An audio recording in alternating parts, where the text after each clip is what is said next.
Hi, everyone, and welcome back to Grace of a Military Child and Life podcast. Military families are not like your traditional family. They are strong, brave, resilient, and some of the most incredible people I know.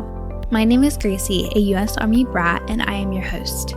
I am honored to be able to give military family members like myself a place for them to share their stories and experiences in the military life. Stay tuned for this week's guest.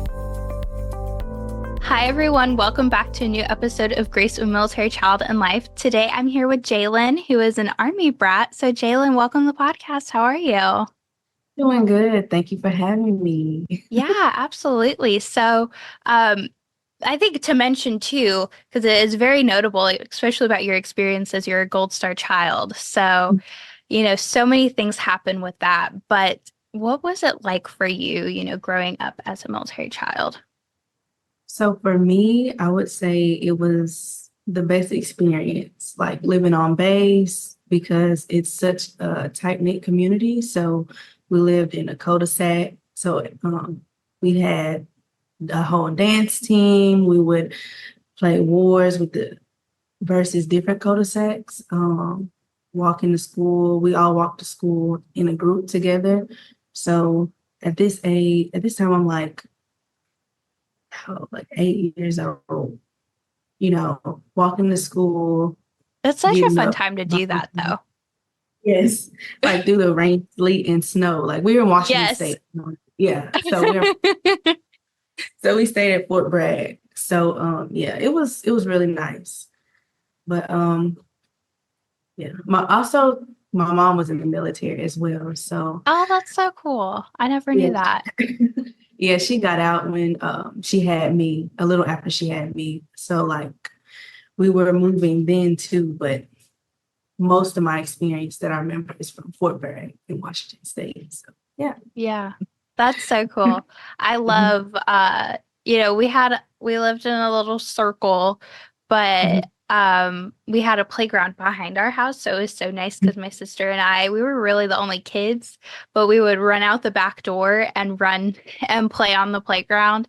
And mhm. then the middle school was like right by our house. It was like half a mile away. So my mom and I would walk to school after we dropped my sister off at the bus stop, or if my dad was going out, he would drive me to school or whatever. Yeah. So it was really fun, especially like you said, that tight-knit community of everyone around you. And see, like walking to school, it was two playgrounds on the way, like en route. So it was a couple times we got in trouble for to stop at the playground instead of, coming straight home, or sometimes we would, which is crazy to think, but we would wake up earlier in the morning, get ready for school, leave earlier so we can play at the playground before we went to school. Oh my And gosh. yeah, See, and now they call that's not you sleep all you can. yeah, yeah, no. So it was a lot of great memories. Yeah, growing up around other military kids. And so I had the reserve kind of component of it because we lived in Cleveland, Ohio. My dad's unit was 40 minutes away. He drove on the weekends and, the weeks he had to go. And then we lived in just a civilian community and nobody understood military life.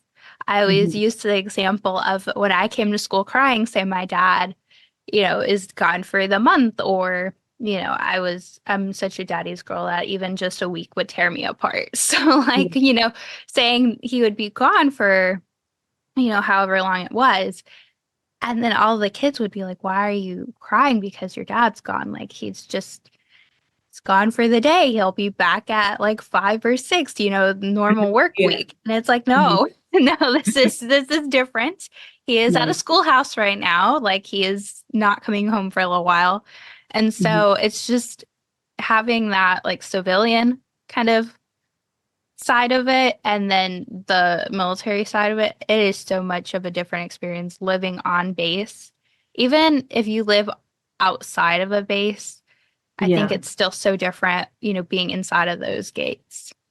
No, yeah. I can definitely I think when I mean, I wouldn't say only for deployment, but like anything that was going on with the people that we live close by, we will all rally together, and Oh, support each yeah. other.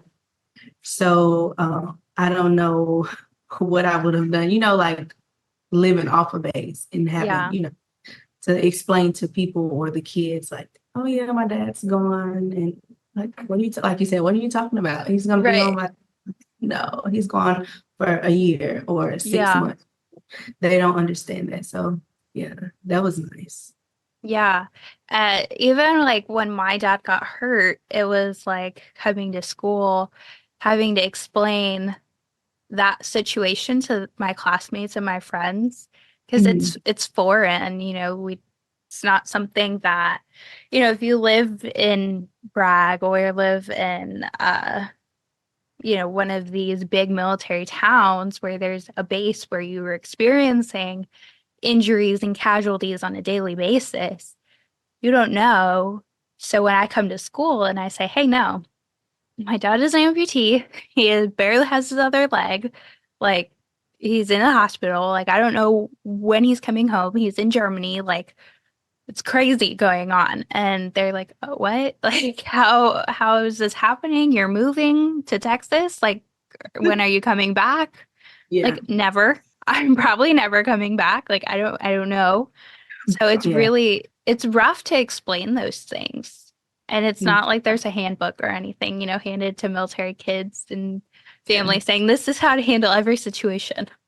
No, yeah. It was hard because when my stepdad passed, it was my mom kind of like took us out of the situation fast. Yep. So like he died September 29th and we moved to Mississippi and were enrolled in school in Mississippi like in October. Yeah. So we didn't really, well, I would say I didn't have the chance to like, explain to kids at school because, my mom just wanted us to get like close to family quick. Right. So, yeah. But it was definitely a big transition, changing scenery, changing life. Like just think coming from up north and Right. then down south, it was like simple things just as like I remember when I first went to school, like I used to get teased because of my accent. Like they were like, "Oh, you think you're better than us?" And, like Yeah. like, "Oh, you're so proper," and I'm like, "I don't see that or whatever." But it was a big transition. But Yeah. I can really say like coming from living on base, being a military child, it definitely makes you resilient and you mature way faster. And like you said, going into those civilian areas, you can say like, whoa, like I did not know that this is what people my age do. Like, Yeah. to see that, oh, maybe you have more, like, I wouldn't say responsibility. I was like, you just more mature, like you think Yeah. different. That, Absolutely. so yeah. I think we go through so much, even, I mean, we've both experienced, the traumatic side of the military, Yeah. but we experience just as a general military child, not even talking about trauma, but deployments, moving, so many different aspects of it that we just adapt to things. We become Yeah. resilient with any challenges that are faced. We're mature at a much faster rate. I walk into a college, and I am like the oddball out, like because, I'm more mature. And then you can like fun and to pick out the other military kids. You're like, oh, nope, Yeah. you stand out, like in a good way, not in a bad way, but you Yeah. can kind of pick them out. Yeah. So, yeah, it's just comes with it all. But Yeah, I feel like even though that it's been traumatic, a lot of good things have came from it, like right, special operate SOWF. right. I am grateful for because like without them, I don't think I would be where I'm at. I Right. probably would have not went to Alabama. It's so Yeah, so it's just ridiculous. so like paying out of state. I Right. saw first tuition bill, like this was before my VA got certified. And I was like, whoa. So if I'm an out of state student, now we paying like 50,000 a year. I know. Well, I was, from Florida looking to go to Alabama. That was like Yeah. my undergrad. That's where I was going. And I mean, before I knew scholarships were coming in, I was like 50 grand a year. Like I Yeah. can't do this. And then, yeah, no, I'm thankful for graduate school. You don't have to pay that out of state fee. And then, with the VA, you don't pay out of state to begin with, but Yeah. everything. So it's definitely, these traumas, you're like, there's so much to be grateful for from it, though. No, yeah. Like from scholarship family, just to like we were just talking about going to Spook Stop, just Yeah. being, connecting with other communities, like No Greater Sacrifice and the CIA Foundation. Like I didn't even know that was like in existence. Right. And even though we go through and have gone through different experiences, different traumas, it's like we connect instantly. Yeah. Like I tell my education advisor, Miss Lisa B, I'm like, these are the like fastest friends I ever, made just Right. off of, similarities and from the past, from our parents or, just anything in general. Because I'm not usually, well, I wouldn't say I'm not like an outgoing person, but I kind of like a person like I won't speak unless you speak to me kind of thing. Right. Yeah. So like I'm kind of in the background or whatever, but I've learned to, come out of my shell. But like I said, also it's just like you can't, it's like irresistible. You can't do that in those situations. Like come in to be like, okay, so like what happened to your parent? Or like, just asking those Yeah. questions. Okay, like I relate to you on this level. So it's like very quick connections being made. So those are all the things that I have think, came out of all this. yeah. And we're Mhm. not like afraid necessarily to ask what happened, Mhm. in those events where we're all together, like Speak Stock, Yeah. like we know we've all been through some insane times in our lives, and we're not necessarily afraid to walk up to somebody and say, hey, how'd you get here? Like, why are you here? What happened to your mom or dad? And Yeah. I think, I mean, even walking through the grocery store or somewhere like that with my dad out in public, like, Mhm. I mean, he's an amputee. Like you can see he doesn't wear pants and cover it up. Like, one, Yeah. that's difficult, and two, that's not him. And so Yeah. people stare, and it's like they're afraid to ask and afraid to approach it, but we're like, oh no, like what happened to you? You know? Yeah. It's a lot easier for us to approach those conversations rather than Yeah. just stare, wonder. Yeah. Humans are curious. That's how it is. Yeah, I think because we went through it so much that we know, and then like you can tell when I would say someone doesn't really want to share too much, Right. and you when to back off and not change the subject, around that situation. But oh yeah, Yeah. definitely because like I met Nas during SOF, and she was just telling me her story. I'm like, oh my gosh, I like know. oh my gosh, I know. I love her so much, but I do too. I'm just like, oh my god, like these are real things that people go through, and you would Yeah. think, in that situation, I was like, how could I complain, Right. you know, but yeah, it's nice and it's interesting learning like other people's background and to see like what they have had to overcome and Yeah. what they're still overcoming because like like for example, me and Nat still talk about like finding scholarships, other scholarships, Right. to pay for our grad school, so it's just like that's something that we're overcoming right now, Yeah, for as sure. students, but I definitely wouldn't have it any other way. It's like, Yeah. it's definitely the reason why I am who I am today. And, my dad definitely would be proud of me and my accomplishments and where I am today. So, yeah. Yeah, absolutely. I think so too. But like take us back to that day where you got the knock on the door because that's like the sound nobody ever wants to hear, when you Yeah. have a loved one overseas. But what was it like for you? What do you remember of that day? So that day, it was September 29th, 2009. I was 8 years old. Fun fact, it was a little after my birthday. My birthday is September 13th, My gosh. 2001. Yeah. So a little after my birthday, that day we were actually, me and my siblings, I think my older sister was maybe downstairs, but we were upstairs like getting ready for school, just a normal morning. We're up, finna head out the door. And as we were coming down the stairs, they knocked on the door and my mom was in the living room and my mom was in the military. So she opened up the door and she saw like the three men in white, and she immediately closed the door, got on her knees, started crying and told us to go back upstairs.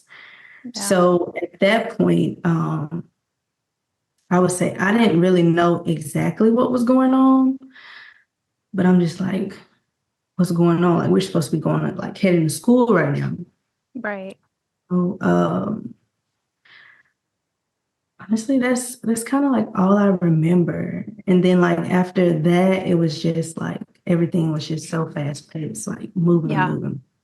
But my mom, she did explain to us, what had happened and all of that. But no, yeah, that was a day that I will always remember. It never leaves your head. You can see it Yeah. just so vividly. I know. I always say because we didn't, live by a military base or on a military base, we had a phone call that came through.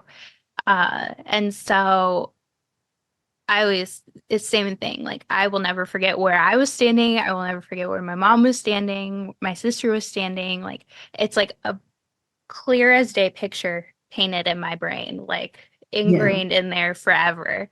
And I mean, honestly, I don't want to forget it, but yeah. it is a strong, strong memory that I think all of us, whether phone call, knock at the door, whatever the situation is, like I think that is a memory that stands out from all of the other memories, unfortunately, because it is such a tough memory to have, but it stands out. And I think looking back, it just shows a shine of strength, as a family, as an individual, as overcoming so much. And I mean, like you said, it's something I don't want to forget because it's like the time that our lives change forever. So Right. after that, it's just like this was the beginning of change. So yeah, I think that was. Besides, I mean, after that, we kind of moved, and then we had a memorial, and then his funeral, and then my mom got him cremated. So his urn is currently at our house. So he's with us at home. But Yeah. also, he's from Natchez, Mississippi, and he has a highway dedicated to him. So Oh, wow. That's yeah. so So special. no, yeah, it's really nice. So I think he ran track as well. So like that was the route he ran, Oh you my know, gosh. in high school. So yeah. Wow.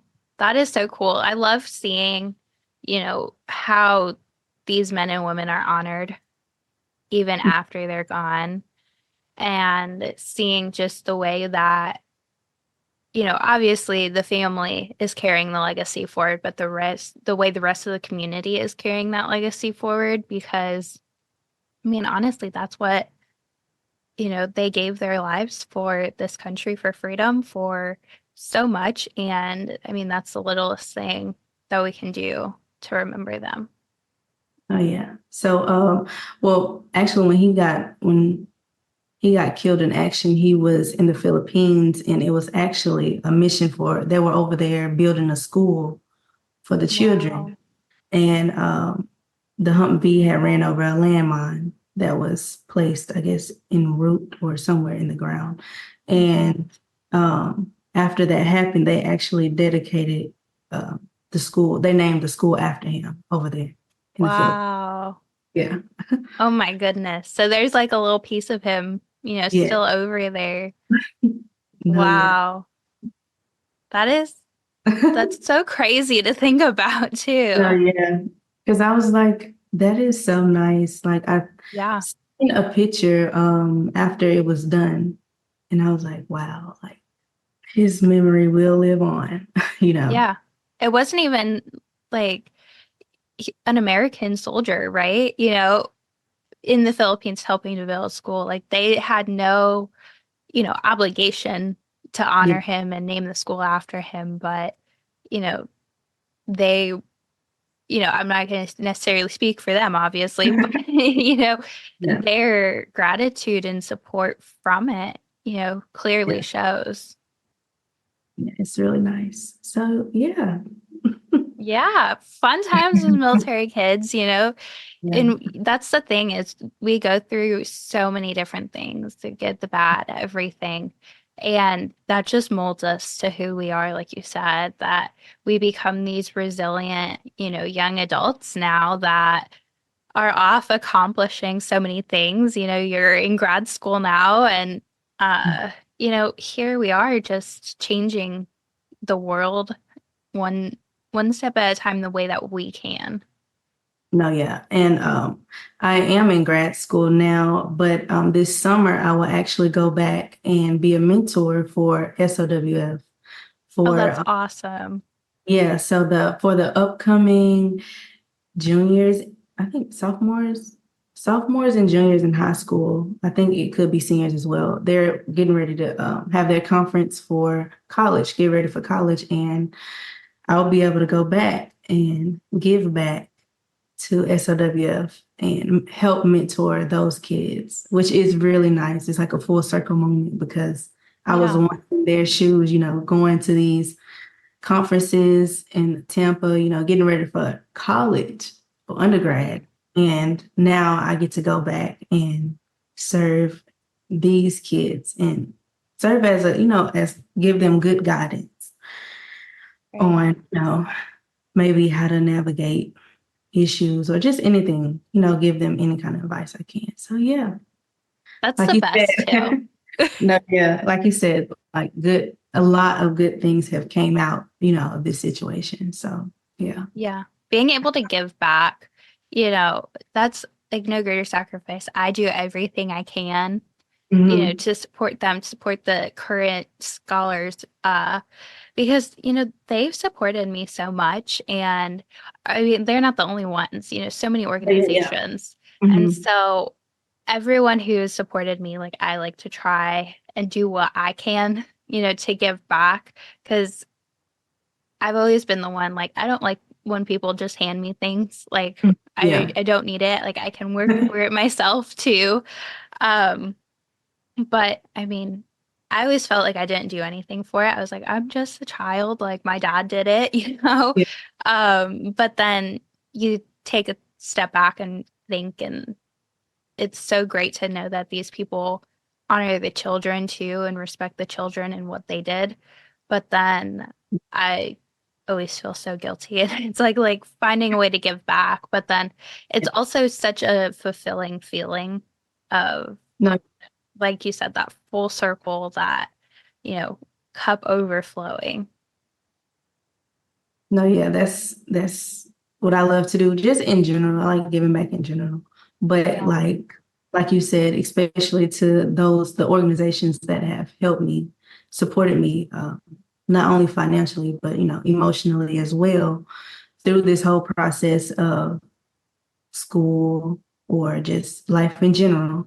Right. And, right now I'm just, like you said, giving back as much as I can, however I can. Yeah. And it's fun to connect with the other people and the ones coming behind you Yeah. or the ones who are right there with you. Because one, you're not alone then. Like at least I feel that way. And Mhm. then, you know, I love being able to be a mentor to other people and, give them encouragement and guidance when I knew I needed it and somebody was there to give it for me. And so it's so fun to just kind of fill those shoes and be somebody that, someone else can look up to or can turn to for advice. No, yeah. And that's literally what I try to do with everyone. Like, it's five of us, and my younger sister, she's the baby. She's this is her senior year, so she's going to graduate and go to college. And I was telling Miss Lisa that, like, literally, this is what I've been doing with my sister, like mentoring her, guiding her Wow. up, helping her make her right decisions for her when it comes to college and just everything. So when they did reach out to me, it was like, of course, why not? This is a no-brainer. Yeah, no, yeah, literally. So yeah, that's what I love to do. And it's something that I will continue to do, as I get older and into my career, I will always remember the people or the organizations that have helped me along the way and give back as much as I can, Lord.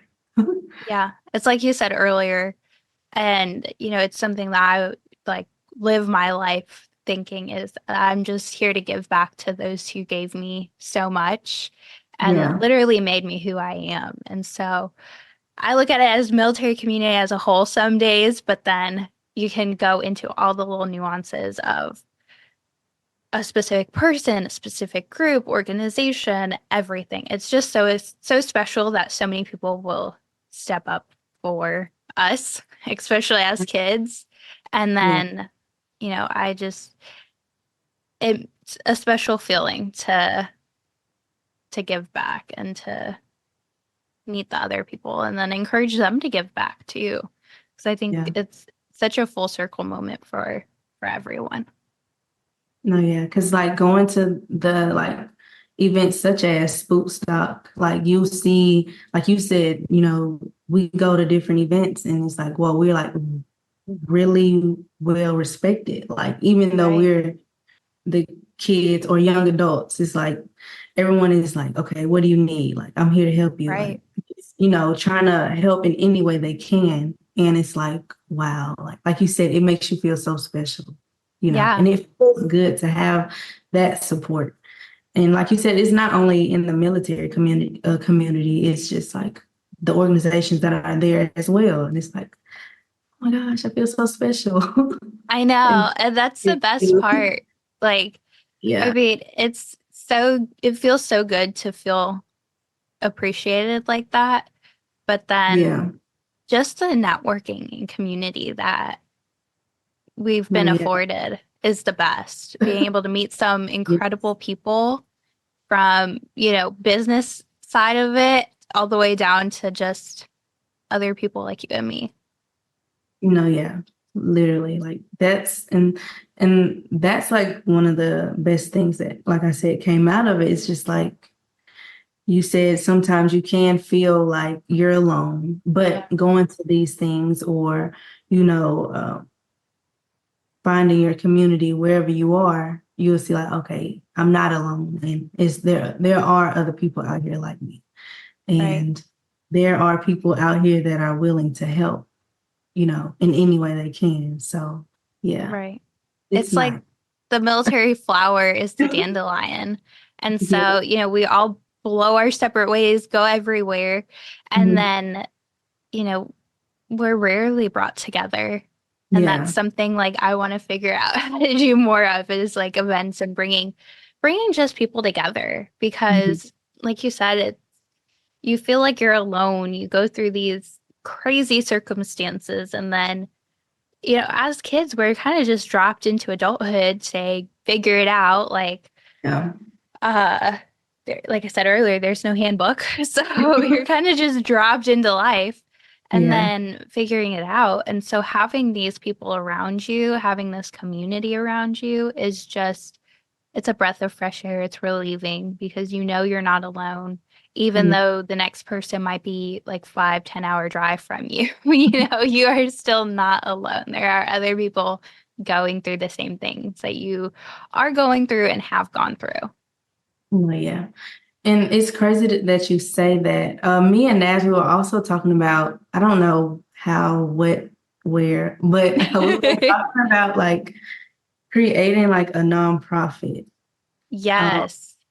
what it will be, what would it entail? I don't know yet, but that is something that we've talked about for a while. And I'm glad you said that you're interested too. So Yes, I've chime actually, in. we can talk more about it too, but I've had ideas and stuff. And so Mhm. that's the biggest thing. And I have I have a logo for something like similar, but and so like I've had so many things, but it's so hard to start a nonprofit on your own. And No, that's the hardest thing. And I think, so many people have so many ideas and just want to start something, but it's like, where do you start? And so once you find out where to start, yeah, it's the biggest. There are so many people out there willing to support. no, yeah. So that's kind of still on our brain. So definitely Yeah. can get together and, shoot each other ideas on what you want to do. Yeah. I have some ideas, but like you said, like it's hard to start nonprofits or just businesses in general, especially, Right. by yourself. This is something I haven't done yet, so, I would still be learning more about it. So Yeah. yeah, we should definitely Yeah. talk more about it. We should. Well, the last thing I do want to ask you is what piece of advice would you give to another military child who has like gone through something that you've gone through, been in your shoes, or just like general advice? General advice. Okay. This is something I tell a lot of people. I would say, please, please, please do not stress over things you can't control. Advice, I would say, we have all been through hard times. It's definitely not the end of the road. It's always a light at the end of the road. And, you know, God did not put us in this situation for no reason. He did it for a reason. And, Right. you know, at the end of the day, when you do look back, you will see like, how good of a person you are now, you from the experiences you have had, whether from just any experience from the military or in the community. So, yeah. Yeah, I love that. Well, thank you so much, Jalyn, for being on the podcast and sharing your life as a military child and the joys that you found from it, even though you've been through so much. Thank you so much for having me. Thank you for listening to Grace of a Military Child and Life podcast. If you enjoyed this episode, be sure to give it a like, follow, and comment. Also, be sure to check out Instagram and Facebook at Grace of a Military Child and Life for more awesome content.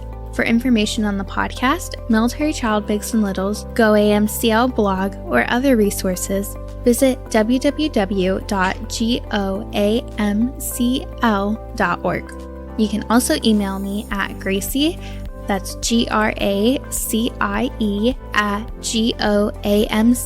@GOAMCL.org with any questions or comments. To be a guest on the podcast, you can schedule it at www.goamcl.org/schedule a podcast, all one word, or contact me via social media or email. Stay tuned for the next episode where another incredible story is shared.